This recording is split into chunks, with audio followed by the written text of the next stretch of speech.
Salutations from the stars!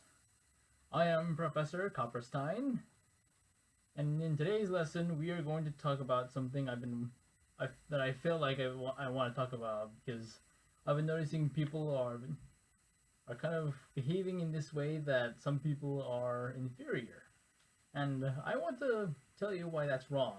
Today I'm going to talk to you about why I disagree with the whole concept of eugenics. PGD, for example. Pre-implantation genetic diagnosis involves screening embryo samples for certain conditions, removing cells, and using vitro fertilization (IVF) to analyze the DNA for potential causes. Now, eugenics has always been controversial. And the one thing I don't like about eugenics is the fact that people use it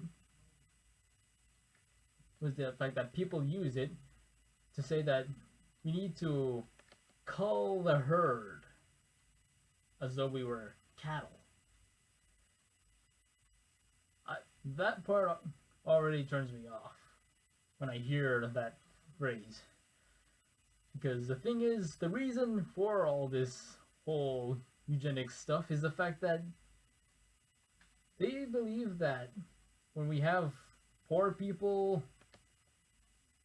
sick people, even some who are autistic, when they have those around, eventually it causes a degeneration of the human populace. Of course, eugenics is an old, outdated idea, but it isn't clear to me as to why some people actually still support this farcical field of study. Now, the reason, as we said, the real reason for eugenics is to cull the herd, and this culling of the herd involves eliminating bad genes, as they called it, to prevent future generations from going through the same pain. Now, one such believer of this idea, Herbert Spencer, used social Darwinism to argue against government programs aiding the poor by making a story about a woman named Margaret. Now, this Margaret, she was a poor person,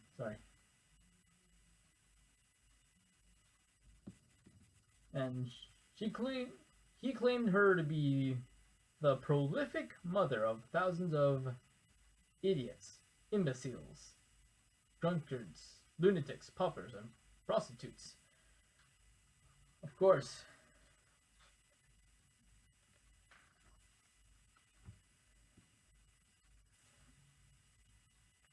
I do want you people to understand that, of course, this is an old concept, so of course these people had weird, stupid ideas.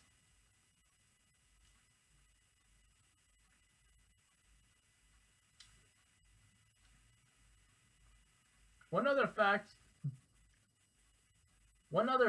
to consider is the fact that eugenics was actually very popular with the Third Reich. The Nazi Party favored eugenics.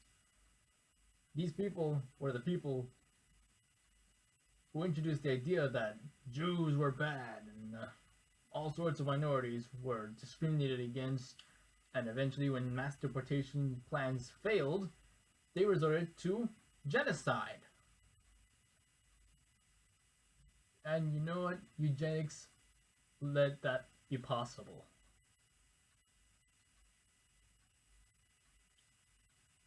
Furthermore, eugenics is the cause for a very corrupt and very biased process where every time someone would be deemed unintelligent or unfit for life, these people would be given vasectomies, otherwise known as sterilizing them. These people were not allowed to procreate simply because they weren't smart enough. Now, of course, if the parent is these days, if the parent is not a good enough parent, you can always put the child up for adoption. That's a better alternative. You don't have to cut someone there in order to prove a point that's extremely biased. It started in 1907, and there was a time where the Supreme Court actually deemed it constitutional, which was eventually reversed in 1942 as a result of it being in the whole concept of eugenics being unpopular with Americans, because eugenics was popular with the Nazis. Nobody likes Nazis, right? I hope you don't, because I certainly don't. These people, these defectives, as they were called, they were subject to many forms of discrimination. That includes being prohibited from being prohibited from voting, prohibited from procreation. It's a really messed up thing to do. I mean, and that's just the behavioral factors. A factual thing, one other thing about eugenics that makes me disagree with it is the fact that I'm more a believer in neuroplasticity. The whole concept that over time the brain develops new connections within activity. I mean, say for now, this is kind of my first year recording, and right now I do sound a bit dull, but over time and time, as I get more used to talking in front of a camera to you guys, I will get better. You see, look at all those musicians from long ago. People like Jimi Hendrix or Stevie Ray Vaughan. You think they got good at guitar because they were born for it? They weren't. They sounded like they were, but they didn't get that way overnight. To get good at something, you have to practice. According to the theory of neuroplasticity, the brain creates new connections, new pathways through activity. So the more you practice something, the better you get good at it. The faster you get good at it. And so this is the basis for a growth mindset. If someone's going to be smart, it's not because they were born smart. If people were born smart, then what the hell is the point for all this education stuff anyway? The truth is, people are not born smart. People are not born superior. That kind of concept is something the scientific community would expertly classify as total bullshit. You see, just as I said earlier, you get good at things by practicing them.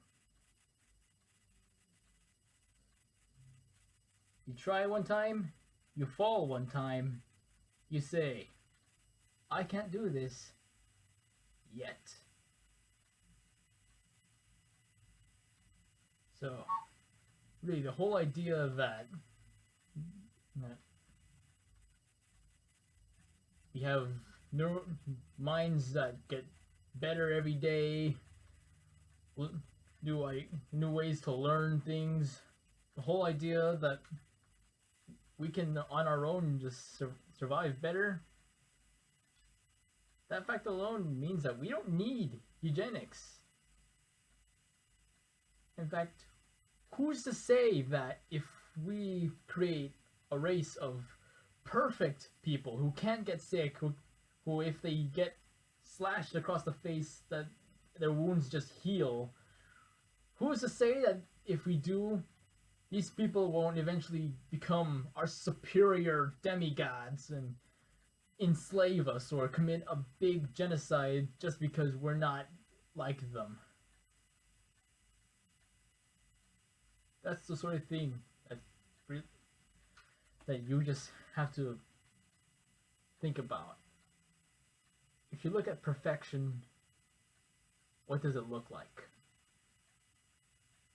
Because to me, perfection is boring. Let me show you something.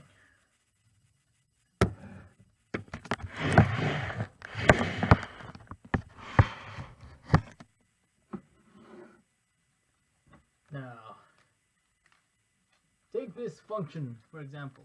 I use this function every time I think about life, when I think about progress.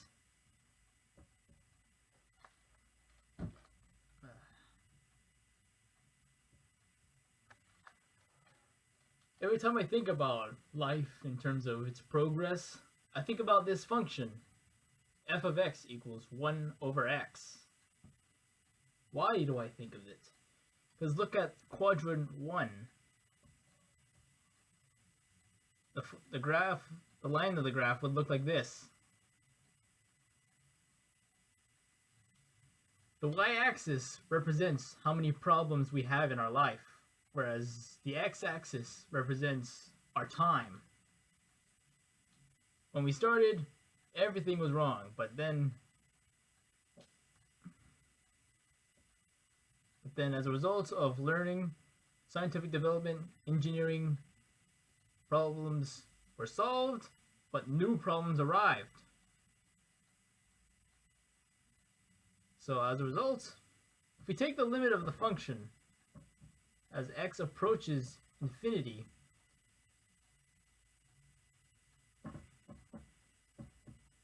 of 1 over x, that would be 0. Because the closer it gets to the x-axis, the closer it gets to 0. But the truth is, it's never going to get there. Once we get to this point where we're doing all these research, all these experimentation, we get to this point where we have all this advanced technology. No matter how far we progress, we'll never be perfect. Even if you genetically engineer a human to be perfect, there will still be flaws.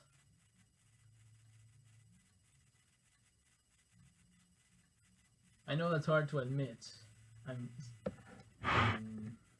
have my flaws. I love to eat. But look at this. Sexy? No. But I've learned to accept that about myself. Sometimes I find eating fun, but even though I know it's bad for me sometimes, especially when I eat something too much, like something sweet, but I still have a few good things about myself. Like the fact that I love science so much that I wanted to talk about it to you guys. The fact that I love talking about science, that's not something that I was born with. That was something I developed.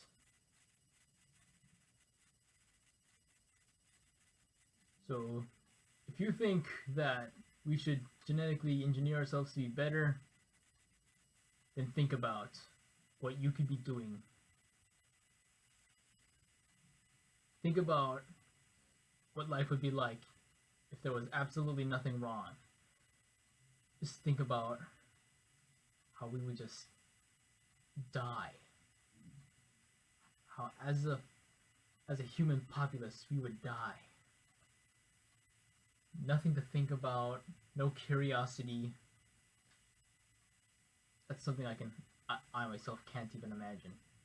In fact, I don't even want to imagine that.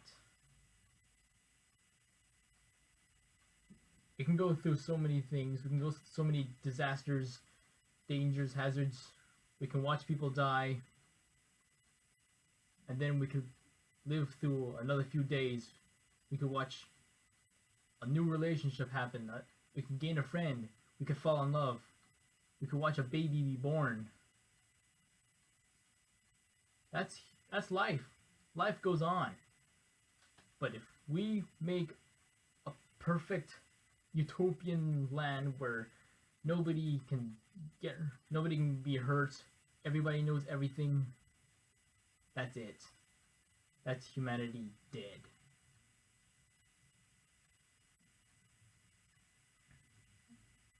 And I know this kind of branched off from what I was talking about earlier, but that's just how I feel about eugenics.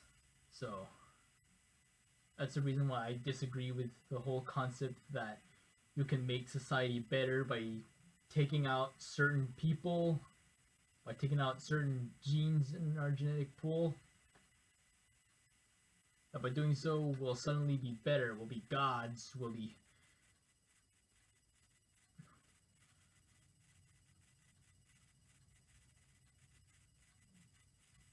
I know I'd like to be...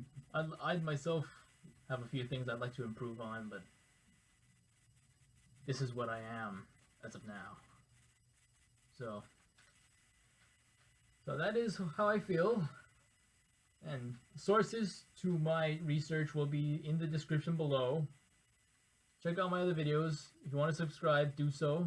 I'm not forcing you to. And remember, as long as we are not perfect individuals, there is always time for science. There will always be time for science. See you soon. Transmission out.